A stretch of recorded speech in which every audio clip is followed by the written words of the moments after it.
Hello बच्चों, let's read the given question and the question states that vector A, B, C are three unit vectors such that vector B and C are non-parallel and vector A cross vector B cross C is equal to half of vector B, that the degree measure of angle between vector A and C is. So the key concept that we will use here is, suppose we have three vectors A, B, C and we have to find vector A cross vector B cross C. तो ये जो होती है, this is equal to vector A dot product with vector C multiplied by vector B minus vector A dot product with vector B into vector C. और suppose जो second concept यहाँ हम use करेंगे, suppose vector A is perpendicular to vector B, then इन दोनों के बीच का जो डॉट प्रोडक्ट होगी that is A vector dot B vector, ये जो होगी 0। तो हम लोग इसी कॉन्सेप्ट का यहाँ पे हम यूज करके इस क्वेश्चन को सॉल्व करेंगे। तो हमें गिवन है वेक्टर ए, ये सारे यूनिट वेक्टर्स हैं, तो A cap cross B cap cross C cap, और ये हमें गिवन है हाफ ऑफ बी कैप के इक्वल। अब यहाँ पे हम लोग ये वाली फॉर्मूला अप्लाई करेंगे यहाँ पे, तो ये क्या हो जाएगी, vector A cap dot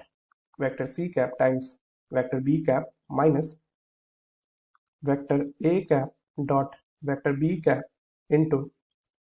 vector C cap equal to half of vector B cap. तो यहाँ से अगर हम यहाँ पे कंपेयर करें, so on comparing we will get, तो बी कैप यहाँ पे है और यहाँ बी कैप की कोएफिशिएंट क्या है 1/2, तो यहाँ से हम उसको ले सकते हैं कि A cap dot C cap is equal to half,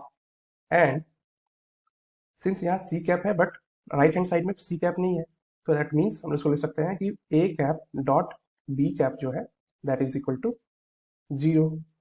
तो यहाँ से इसको हम लोग लिख सकते हैं vector A dot vector C है, तो इसको हम लोग ऐसा लिख सकते हैं mod of vector A cap into mod of vector C cap into cos theta equal to half, and यहाँ से सेकंड के लिए इसको ले सकते हैं सिमिलरली ए कैप का मोड इंटू बी कैप का मोड इंटू कॉस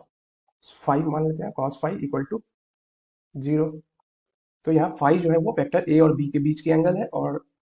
थीटा जो है वो वेक्टर ए और सी के बीच की एंगल है। तो हमें ये गिवन है कि ए बी सी तीनों क्या है, यूनिट वेक्टर्स हैं, तो इसकी मैग्नीट्यूड 1 हो जाएगी। तो यहाँ से डायरेक्ट इसको हम लिख सकते हैं कि cos theta equal to 1/2 and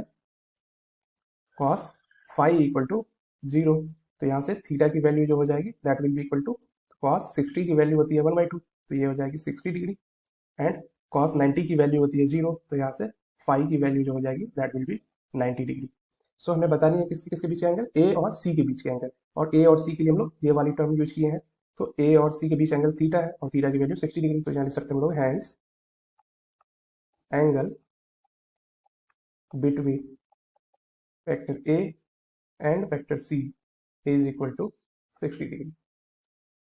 and this is the final answer of the given question. I hope